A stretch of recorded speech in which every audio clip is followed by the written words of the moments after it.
పువ్వు. దీన్నే మొగల పువ్వు అంటారు. ఇక మొదలెడదామా? చూసారుగా ఇవన్నీ మొగల పూల చెట్లే గాయస్. నా చేతిలో ఉన్న దాన్ని గడ అంటారు.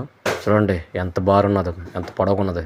దీంతో ఇప్పుడు పువ్వులు తీస్తాం అనమాట. చూడండి పువ్వు తీస్తాను. మా పల్లెటూళ్ళలో ఇలాంటి మొగల పూల చెట్లు చాలా ఉంటాయి. మీ సిటీలలో ఉంటాయి లేవో అనేది కామెంట్ చేయండి. మీరు ఎప్పుడైనా చూసినా కూడా కామెంట్ చేయండి.